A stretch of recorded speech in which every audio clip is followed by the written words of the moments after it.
Coming in hot. Hey, how's it going, everyone? It's Tim Brown, and I have got the inimitable Chuck Toki and Dylan Herman with me. How you guys doing? Good. We're Really good. talking about 5 bad habits that salespeople have and what to do instead. I'm going to pick your guys' brain because I've got some of these bad habits. I'm sure somebody out in the audience has these as well. We're also talking about Pitchfest, October 13th. That is a Friday in a few weeks. But the only way that you're going to be unlucky is if you don't get these tickets in time. I'm telling you, spending October 13th looking at all the fun that we're going to be having at Hook Agency in Minneapolis, I think you're going to feel very unlucky at that moment if you're not in the room. That's the way you're going to feel the most unlucky. Man, I flew Dylan all the way from BFE, and I'm just kidding, all the way from Wisconsin, all the way here just for this, to get ready for these questions and to talk about Pitchfest. I love it, man. And hey, so I'm going to get right into it. This is going to be a quick piece of content. My first one, and I was talking about this on my Facebook earlier today, where I say, hey, do you have any questions on that proposal? Terrible follow-up, but I mean, it's easy to do. A bad habit that salespeople have is just following up, saying just following up. What can we do instead when we're following up? When you're calling somebody, let's say that you can't seem to get a hold of them and you're leaving messages, sarcasm will get people to call you back. And this is something that we've been doing for a while. It really works. We like to get a little funny on the phone. You know, hey, I don't know if you were abducted by aliens. If somebody held you up and you can't seem to get a hold of your phone, you know, maybe you dropped the phone in the toilet and flushed it. I don't know, but I'm here. I'm waiting on your call. And again, it's funny, and they're going to give you a call back that's like, okay, that was good. I don't know how many times I have had more people call me back thinking how funny the message was, but we get a little sarcastic. But if you're, instead of saying, hey, I'm just reaching out, I'm just following up with you, ask them, where are they at in the process?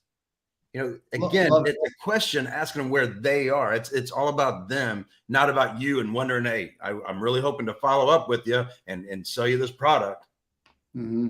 What about you, Dylan? Yeah, one thing I've done, which I think I don't remember where I learned it, but it's a unique little thing where we'll do a follow-up video. Is what I like to do when someone really is like ignoring me. A text follow-up video. So I'll start recording and be like, hey John, what's going on? I might even say just following up, but I already know they're shocked I'm sending them a video. I'll be like, I'll say like, bet you haven't received one of these from a sales rep, but just wanted you to remember what I look like. I haven't talked in a while. Where you at with the roof? And I'll end it and I'll send it to them. And the response rate's crazy. Who doesn't?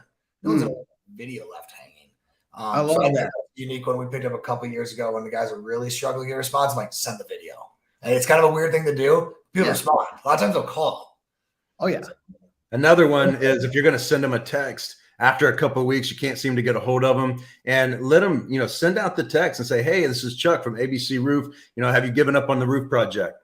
And just leave it at that. That's our most successful text. That's good. All right. The second one I've got is pretending to know everything. So what I think can happen is if you're selling something, you think you're supposed to be the absolute expert. And actually you are supposed to be pretty good with the materials and the process, right? You're supposed to know your stuff. However, it looks really bad if you say something that later on you realize is not true, or they realize is not true. So instead of pretending to know everything, what would you guys do instead of making that mistake? Go ahead. Yeah, that's an easy one for me because I learned from experience. When I first started 5-6 years ago, I also, just like everyone knows, I thought I had to be able to answer everything, and I would BS an answer or half answer it. Now I love honestly somebody like, hey, I know I should probably know that. I'm going to make a phone call before I answer that. Or I think just showing, especially inside of an appointment, like, hey, I really need to talk to my project manager, see how we're actually going to roof that area. I'm sorry I don't have the answer, but I can find you the answer. So I almost think showing that you can be resourceful to the homeowner and admitting you don't know goes 10 times further than you BSing some answer. I always pulled out. I got to call the project manager. I got to call someone. I'm sorry, I don't know everything, but I can Google it. And I can figure it out. So I think another one is the fact that you have a team. You're kind of showing that you have a team when you say, "Hey, I need to talk to the person on my team who handles that." Like that's not what a truck in the truck. A truck in the truck doesn't have other experts to consult, right? So you're kind of setting yourself apart on that front, and I think that's a great reason to do that. Absolutely. I'm going to go with the next one real quick here. We're going to do, what about the mistake of getting lazy when leads are everywhere? This is the exact opposite of what Dylan Herman and I talked about on our podcast last time. Very recent. It was very good. Go check that out. I was talking about when it's slow. But what about that opposite thing that happens with salespeople? How do you not get lazy on leads when they're everywhere, basically? Well, it is really easy to get lazy. It's all the low hanging fruit. If I don't sell this one, that's fine. There's going to be leads coming afterwards, and that's typically what'll happen. They know that more leads are coming, and a sales manager. I'm going to tell you right now, everything boils down to the sales manager. It's not the sales rep as to what the sales rep gets lazy. It's because the sales leader allows it to happen. I like that, Dylan. How do you make sure that you're not like? What do you guys think is the limit? Like, I've heard like 7 or 8 might be a good number of leads if you're going to max it out somewhere for reps. Do you guys have any max for when you're divvying out leads? I know you manage some people. Yep. In our organization, we don't necessarily have a max. We do have a max per day.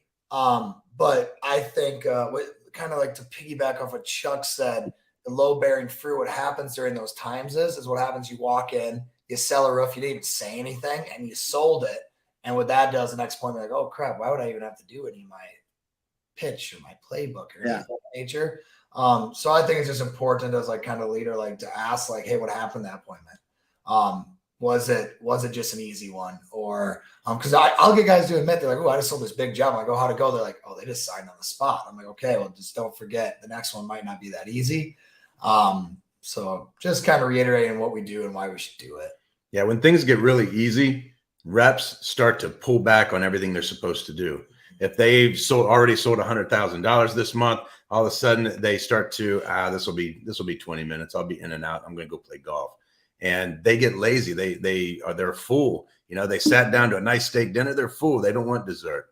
And so they've made enough. You're going to have a lot of reps that we like to call campers. And then you're also going to have a lot of sales managers that have campgrounds, which means that all the reps are full. And it's hard to get them to do anything else, and they're just camping out. That's a common thing right now in the year, right? Like you get people that are like, man, I made 150. What do I got to do? Like, what am I going to go out and hustle again? Like I burnt out. Well, it's also burnout, right? Like it is. And how do you know the difference between laziness and burnout with your people, Dylan? Just knowing the individual. I think it comes down to like a relationship with your salesman. I got different salesmen that burn out at different times and for different reasons. Some burn out from overworking, some burn out from getting discouraged. So it just kind of overall knowing your people. That's what I would say. And I like how you say that because you do need to know your people. You do need to know what's their threshold. Some guys are like, oh man, I'm good at 80,000. I'm good at 150,000. There's other guys or gals that, man, they're going to get 250, 300. They're going to keep it going no matter what. They're going to keep seeing how fat they can get that pocketbook, how big they can get that number, how high they can reach inside the leaderboard. Absolutely. Okay. And then we got another one, not qualifying customers is, like, I don't know how deep you guys go on this. I certainly know with our business that if we don't qualify, we suffer the consequences of a bad customer, an unprofitable job. And so we do our best to kind of like filter for certain things, like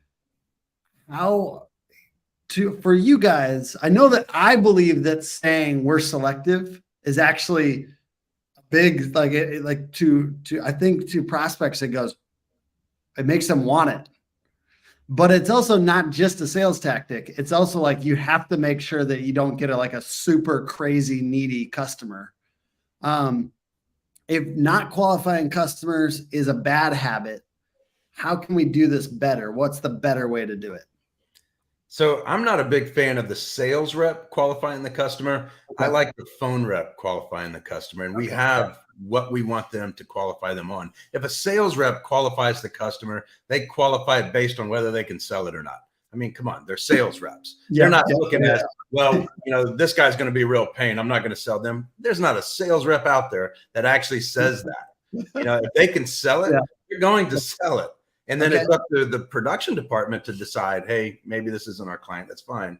But we also, when I'm going to go the other direction on you, is I don't like the sales rep qualifying them when they pick up the phone and they try to confirm the appointment, and then they take them down this whole qualifying thing. And before you know it, we never even got a chance to go out there because they qualified them too much. If we qualified as much as a sales rep would want to qualify, I wouldn't need them. I can send Rebecca, the phone girl, out there.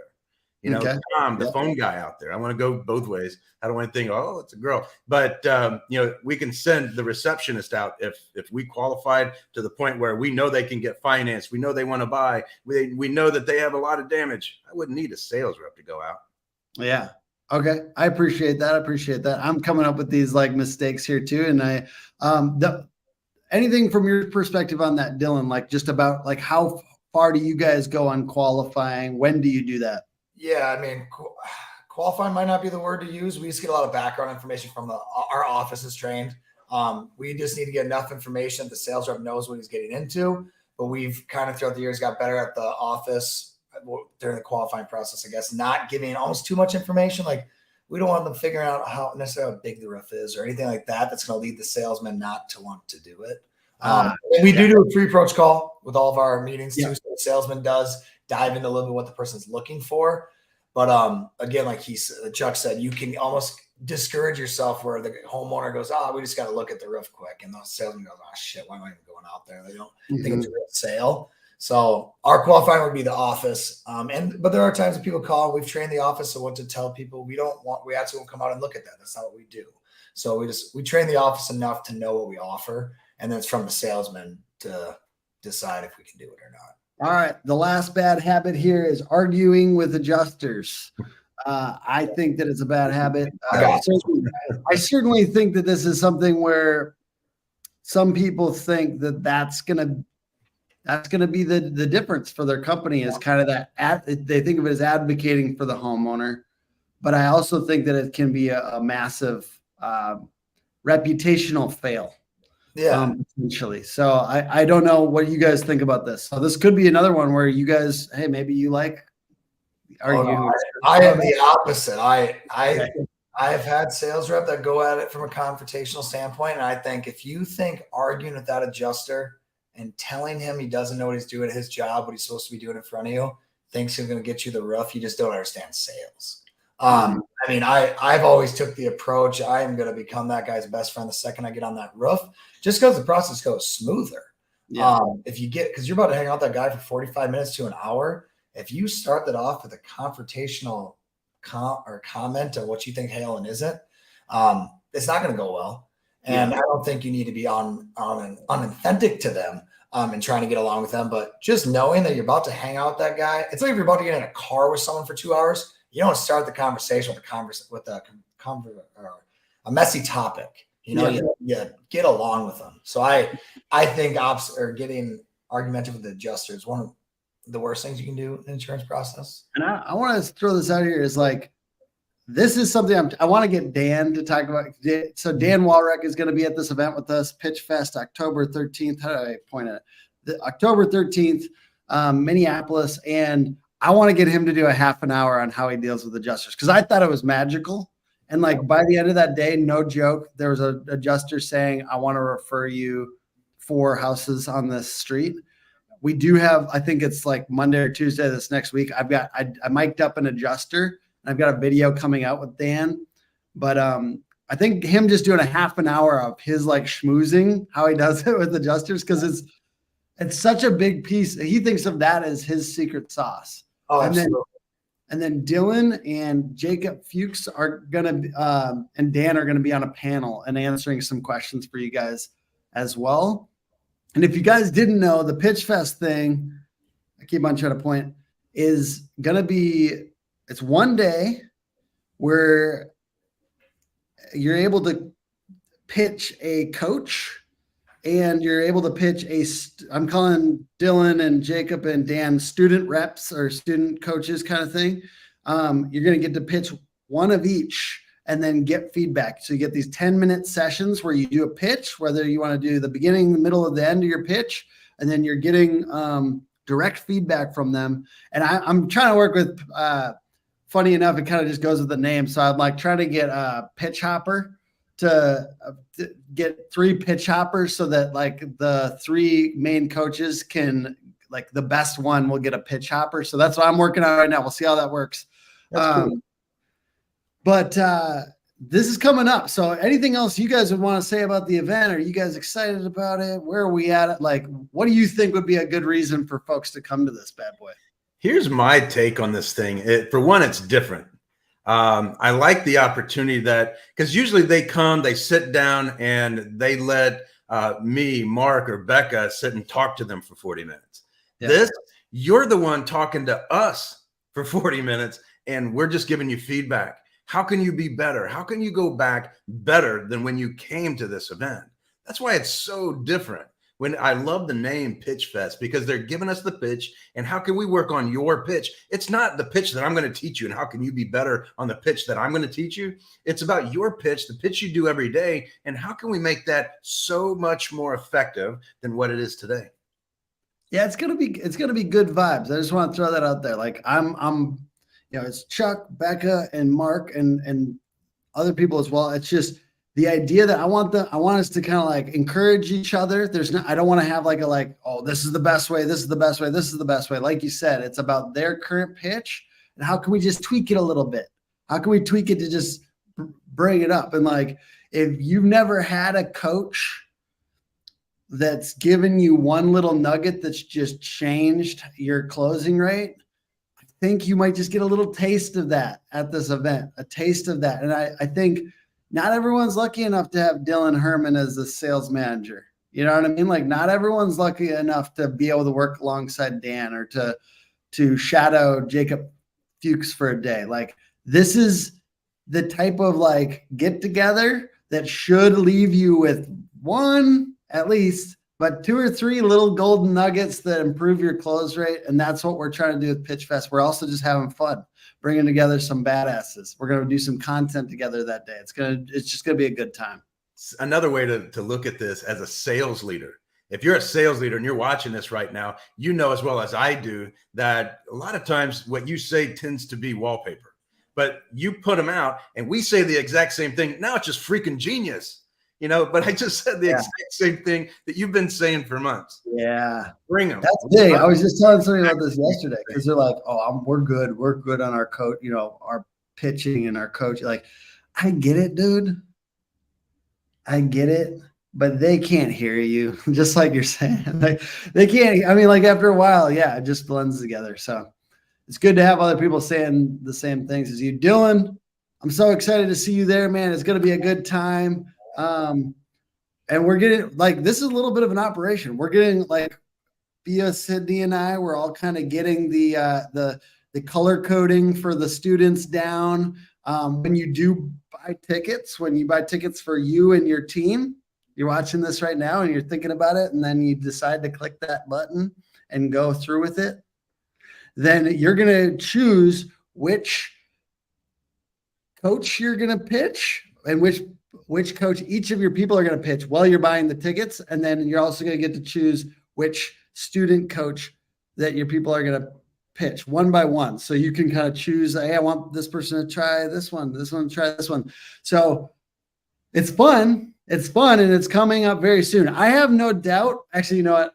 That would be dishonest. I have a strong feeling that it's going to sell out. So I would strongly suggest to go through with it now. And then,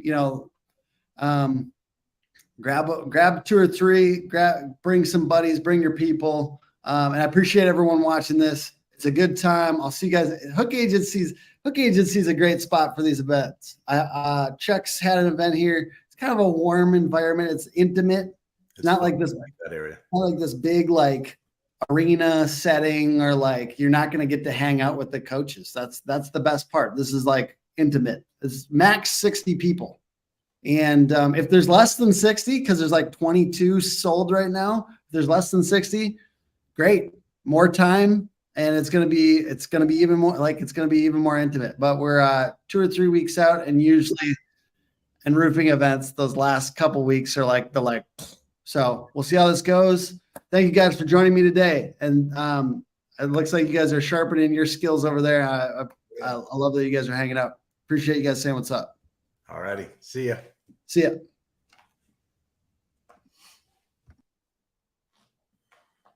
he jump off or is he going to jump back? Still live.